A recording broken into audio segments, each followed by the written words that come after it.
حسین الغریب الغریب الحسین حسین الشہید الشہید الحسین لا حول ولا قوة إلا بالله العلي العظيم أعوذ بالله من الشيطان الرجيم بسم الله الرحمن الرحيم الحمد لله رب العالمين والصلاة والسلام على سيد وأشرف الأنبياء والمرسلين سيدنا ونبينا ورسول شفيعنا مولانا الثقلين جد الحسن والحسين أبو القاسم محمد اللهم صل على محمد الطيبين الطاهرين المعصومين المظلومين ولعنة الله عليه أجمعين من يومنا هذا إلى قيام يوم الدين أما بعد فقد قال الله سبحانه تبارك وتعالى في كتابه المبين وهو أصدق الصادقين وقوله الحق بسم الله الرحمن الرحيم والنجم إذا هوى ما ضل صاحبكم وما غوى وما ينطق عن الهوى وما ينطق عن الهوى صلاة على محمد وعلى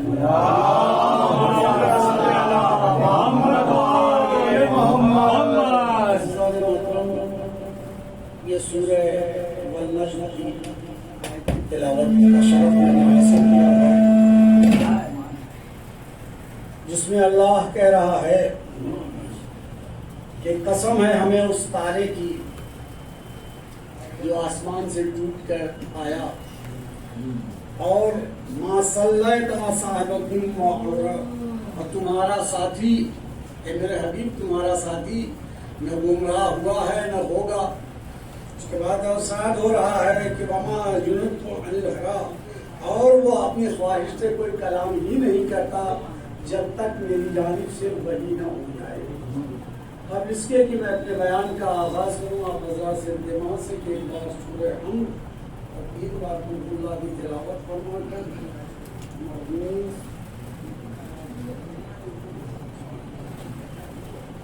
صفدر حسین ابن احمد حسین میسم عباس ابن صفدر حسین کی ان کو ارشاد فرماتے ہیں۔ یہ سورہ نجم النجم، یہ سورہ تارے کے ٹوٹنے کا سورہ، تاروں کی قسم کھا رہا ہے اللہ، والنجم قسم ہے مجھے اس تارے کی، اور وہ بھی وہ تارا نہیں جو آسمان پر چمک رہا ہو، وہ تارا جو آسمان سے ٹوٹ کر دریا اہل بیت پر آیا ہو۔ اس کی قسم معلوم یہ ہوا کہ اگر ستارہ آسمان پر ہے اور اگر وہ دریا اہل بیت سے منسلک ہو جاتا ہے تو لائق قسم ہو جایا کرتا ہے، اور جس کی قسم پروردگار کھا رہا ہے۔ اب اس نکالنے مطلب یہ سورہ عجیب موقع پر ہوتا، لوگ سرکار دو عالم کی بات ہی نہیں مان رہے تھے، سرکار کچھ بھی کہتے تھے تو لوگ یہ کہتے تھے کہ یہ اپنی طرف سے کہہ رہے ہیں، تو اللہ نے اس سورہ کو نازل کیا کہ یہ میرا حبیب اپنی طرف سے کچھ گویا ہی نہیں ہوتا جب تک کہ میری طرف سے وحی نہ ہو جائے۔ نتیجہ یہ ہوا کہ اب دنیا والوں نے نبی کے ہر قول کا اعتبار کرنا شروع کیا، اور نبی بھی ہمارا کیسا ساتھ ہے، جو اللہ کی طرف سے آیت آئی اسے کہا یہ اللہ کی آیت ہے، قرآن ہے، جسے اپنی طرف سے کہہ دیا اسے کہا یہ میرا کلام ہے۔ عزیزان محترم، یہ نبی کی صداقت ہے، یا یوں کہوں کہ امانت داری ہے۔ اگر کوئی کیا جانے، عربی میں کہا جا رہا ہے عرب والے فصاحت و بلاغت نہ تھے، لیکن اگر کہنے والا یہ کہہ دیتا کہ یہ اللہ کا کلام ہے، جو بھی حدیث سرکار دو عالم کی ہے، جیسے ایک حدیث ہے زینو علیہ مجالسکم بذکر علی ابن ابی طالب لا الہ ذکر اللہ وحدہ، یہ حدیث فرما کے کہہ دیتے کہ یہ اللہ کی حدیث کا کلام ہے، تو اب کون ہے جس کے دل میں یہ، جس میں دم ہوتا ہے، یہ کہتا کہ نہیں یہ آپ کا کلام ہے؟ لیکن امانت داری کی سند یہ ہے کہ کہا نہیں یہ میرا کلام ہے، علی کا ذکر میرا ذکر ہے، اور میرا ذکر عبادت ہے۔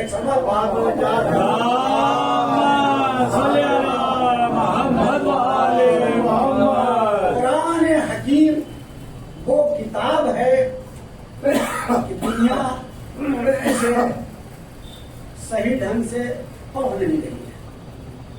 آج دنیا، آج جو ملت اسلامیہ در بدر ٹھوکر کھا رہی ہے، ہر جگہ لعنتی ہو رہی ہے، یہ اسی کا نتیجہ ہے، کیونکہ قرآن خود اعلان کر رہا ہے کہ ہر خشک و تر ہمارے میں موجود ہے۔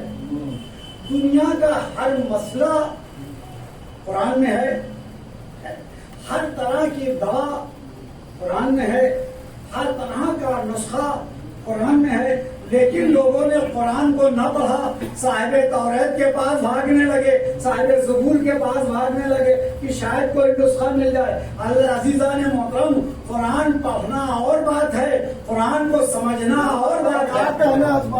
قرآن پڑھی جاتی ہے تو سمجھا جاتا ہے، سارے نہیں پڑھ سکتے۔ قرآن مسلمان ہو کر نہ پڑھیے، قرآن سلمان ہو کر پڑھیے۔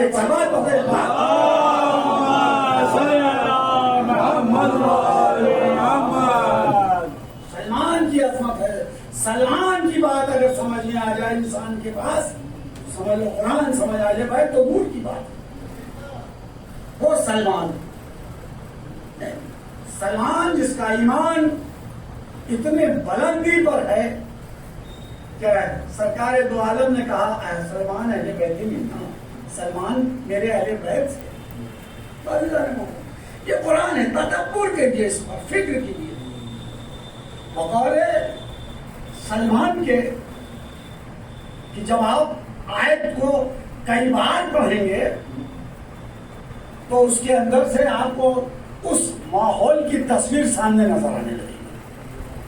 اسی کا نام ہے تدبر، فکر کرنا۔ جب کوئی چیز کسی چیز پر فکر کی جاتی ہے بار بار تو اس کے اندر سے اس کے معنی اپنے آپ کھلنے لگتے ہیں۔ بھائی ایک بار ہم نے سرسری نظر سے پڑھ دیا، ختم بات ہو گئی۔ ایک مثال سیدھی سی ہے سورہ حمد کی، الحمدللہ رب العالمین، سمجھے کہا الحمدللہ۔ معاملہ یہ ہے کہ جب تک اس کے فکر میں معنی نہیں آئے گا، بات الحمدللہ کی سمجھ میں ہی نہ آئے گی۔ الحمدللہ کہنا کہاں پر اچھا ہے اور کہاں پر نہیں ہے۔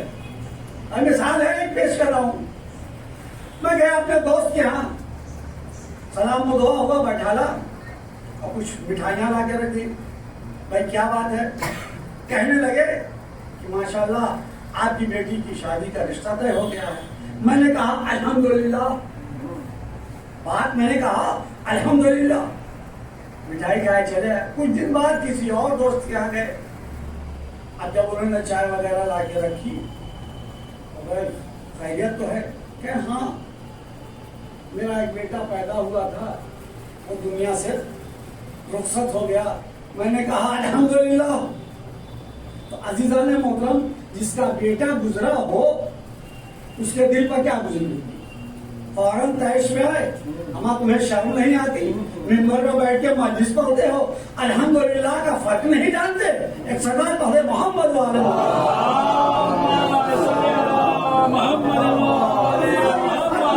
آئے گا، یہ فرق اس وقت ذہن میں آئے گا جب ہم تدبر کریں گے، قرآن کی فکر کریں گے کہ ہے قرآن کا، یہ آیت آئی ہے تو کس لیے آئی ہے، یہ سورہ آیا ہے تو کس لیے آیا ہے، یہ کس محل پر آیا ہے، تمام چیزیں الگ الگ ہیں۔ عزیزو، تو قرآن میں 4 لفظوں کا استعمال ہوا ہے کثرت سے، استفاء، ارتضا، ارتقاء اور انتہا۔ یہ 4 لفظ مسلسل استعمال ہیں۔ استفاء پایا تو مصطفیٰ بنا دیا، ارتضا پایا تو مرتضیٰ بنا دیا، ارتقاء پایا تو مجتبیٰ بنا دیا عزیزان محترم، اور انتہا پایا تو روح کربلا بنا دیا. ایک سنا تو ہے محمد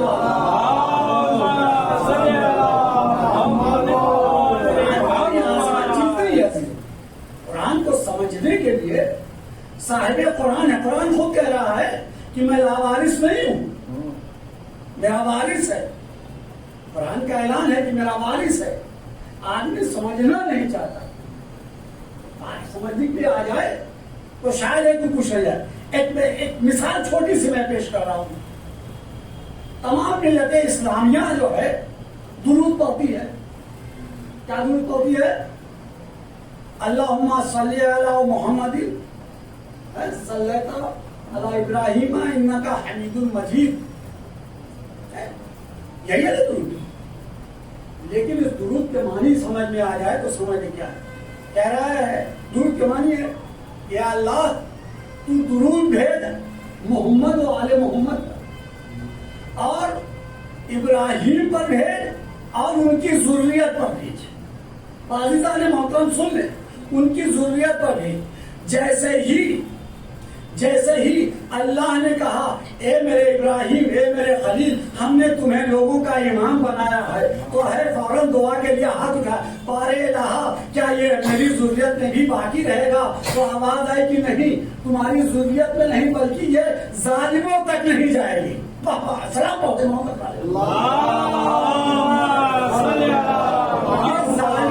نہیں جائے گی. عزیزان محترم، اب امامت دیکھ لو کہاں ہے. ذرت ابراہیم میں جہاں تک ہے، اگر یہ مسلمان سمجھ جائے کہ ہم ظاہری طور پر نہیں باطنی طور پر اسی پر درود بھیجتے ہیں جس پر شیعہ محمد و آل محمد کہہ کے درود بھیجتے ہیں. سلام ہو گئے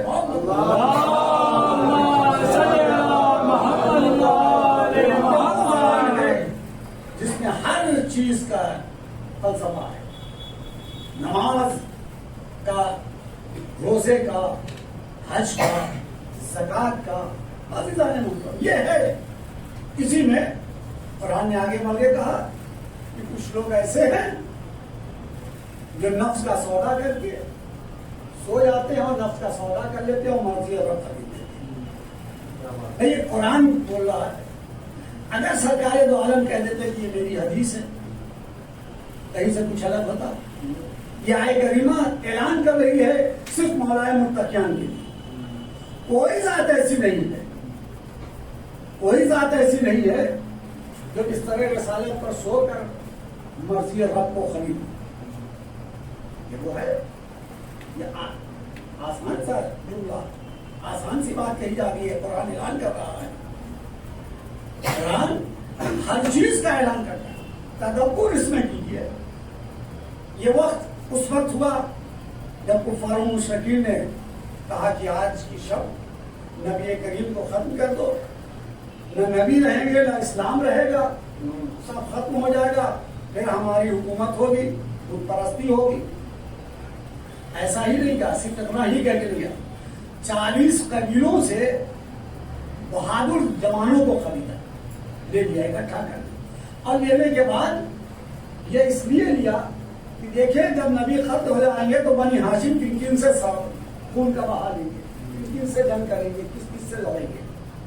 جب سب اکٹھا ہو گئے، یہ تو اکٹھا بنا رہے تھے. وہ خالق کائنات جو تمام مخلوق کا خالق ہے، ہر شے پر اس کی نظر ہے، علی کل شیء قدیر ہے، اس نے اپنے حبیب کو مطلع کیا. میرے حبیب آج کی شب آپ ہجرت کر جائیں اور اپنے بستر پر اپنے بھائی علی کو سنائیں. علی کو بلائے گئے. نبی نے اپنا پیغام سنایا. بارے اے علی، آج کی شب کو میرے بستر پر سو، آج کی شب میرے بستر پر سو. علی نے کہا یا رسول اللہ، میرے سو رہنے سے کیا آپ کی جان بچ جائے گی؟ ہاں ہاں علی، تمہارے سو رہنے سے میری جان بچ جائے گی. فوراً دعا کے ہاتھ اٹھایا، ہمارے اللہ تیرا لاکھ لاکھ شکر ہے کہ تو نے مجھے اپنے حبیب کا فدیہ قرار دیا. یہ سونا، یہ منظر، نبی کو بستر پر سلا دیا علی کو اور نکلے. سب کو ہدایت تھی کہ کوئی گھر سے باہر نہ نکلے گا، لیکن وہ جسے ملت اسلامیہ کہتی ہے کہ ساتھ ساتھ تھے، وہ ساتھ اس لیے تھے کہ نبی کہاں کہاں جا رہے ہیں نشاندہی کرتے جائیں، جو نشاندہی کرتے جائیں۔ عزیزان محترم، یہ بھی ایک بہت عجیب و فلسفہ ہے کہ ایک تاریخی ساتھ ہے نبی کے، اور نبی ظالموں کے درمیان سے نکل کر جا رہے ہیں۔ نبی ہم آپ ہو تو چپکے سے چلے جائیں، ہم آپ ہوں چپکے سے جا سکتے ہیں، لیکن عزیزان محترم، نبی وہ ہے کہ جس کے چہرے سے اتنا نور ساطع ہوتا ہے کہ دن کا مشابہ ہوتا ہے، دھوکہ دن کا ہوتا ہے۔ یہ کوئی اور بھی نہیں ہے۔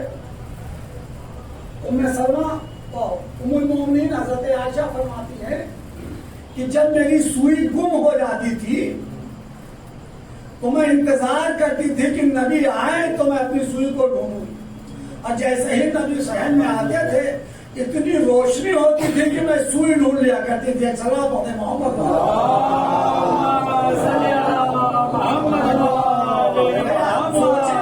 کہ نبی ان کفار و مشرکین کے درمیان سے کیسے نکل کے چلے گئے۔ آپ جی سے کہا جائے، ایک مثال ہے، آپ کے ہاتھ میں ایک پیٹرومیکس دے دی جائے، جلتی ہوئی پیٹرومیکس لے کے آپ نکلیں تو جانے جہاں جائیں گے اجالا ہوگا، لوگ کہیں وہ جا رہے ہیں، وہ جا رہے ہیں، چھپنے کی تو کوئی گنجائش نہیں۔ لیکن عزیزان محترم، حکم الہی ہوا میرے حبیب ایسے نہیں، کنگریوں کو اٹھاؤ، اس پر آیت کو دم کرو، ان کی طرف اچھال دو، آنکھوں پر پردے پڑ جائیں گے، اور یہی کیا نبی نے۔ نبی نکل کر چلے گئے، کفار و مشرکین کھڑے ہوئے دیکھ رہے، ارے دیکھ رہے تھے، نبی سو رہے ہیں۔ اب ہم دنیا تاریخ اسلام کے بکے ہوئے مورخ لکھتے تھے کہ نبی نہیں فلاں ابن فلاں سو رہے تھے، لیکن سونا اور بات تھی، وہ نور نہ لا سکے جو علی کے چہرے سے ساطع ہو رہا تھا۔ سب بات ہو رہے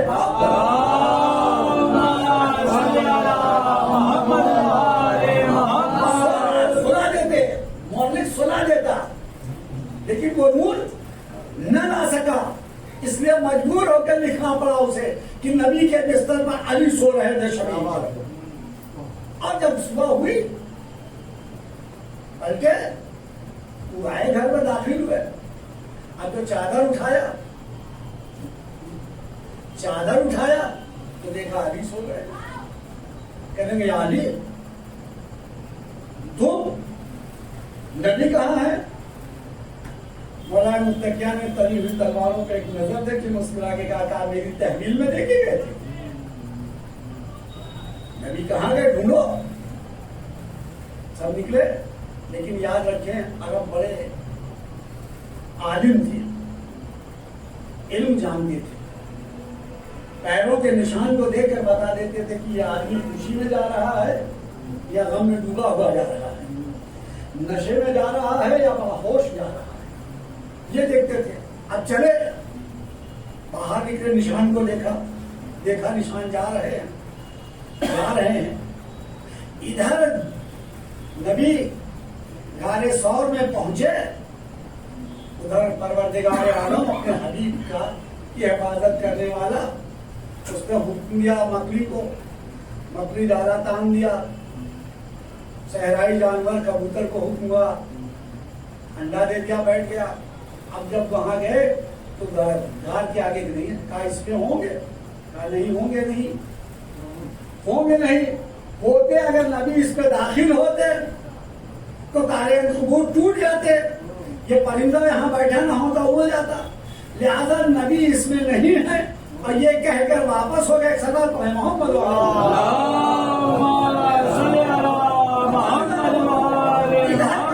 یہ تھا کہ جیسے ہی علی بستر رسالت پر سوئے، اللہ نے اپنے ان فرشتوں کو بلایا، مقربین یہاں آؤ، ہم نے تمہیں ایک دوسرے کا بھائی قرار دیا ہے، اور کون ہے جو تمہیں ایک دوسرے کے اوپر اپنی جانیں کو قربان کر سکتا ہے؟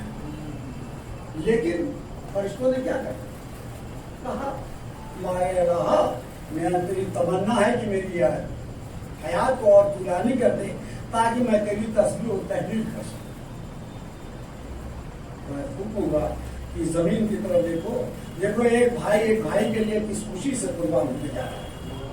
اور علی کا سونا اتنا پسند آیا اللہ کو کہ نفس علی خرید کر مرضی الہی دی. اب دنیا کچھ بھی کہے، نفس مرضی الہی علی کے ہاتھوں میں ہے. اب علی جو کہیں گے وہی ہوگا. اگر علی زندے کو مردہ کر دے اور مردے کو زندگی عطا کر دے تو یہ علی کا کارنامہ ہے. ایک صلوات میں محمد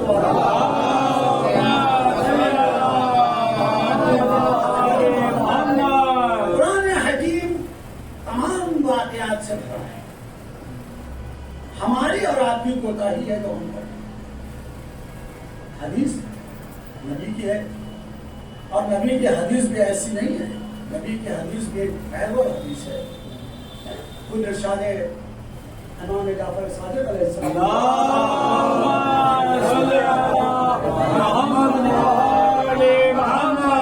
میری حدیثوں کو پڑھو تو قرآن کی آیتوں کو پڑھو.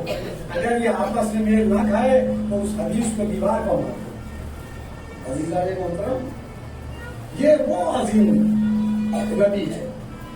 یوں نہیں دیکھا.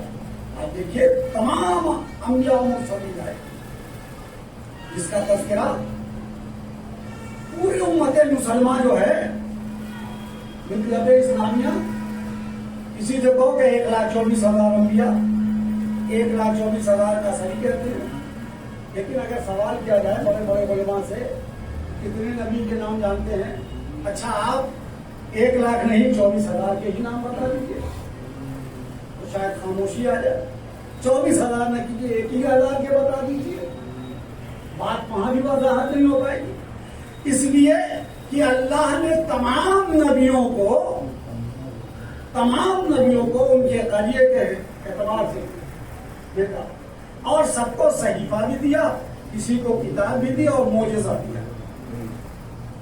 ہر نبی آتا رہا، معجزے کے ساتھ آتا رہا، دنیا سے جاتا رہا، معجزہ چلا جاتا رہا، کتاب منسوخ ہو جایا کرتی تھی. یہ واحد نبی سرکار دو عالم کی ذات ہے کہ دنیا میں آئے تو آپ کا معجزہ قرآن بھی باقی ہے اور آپ کی امت اور آپ کا تذکرہ بھی باقی ہے.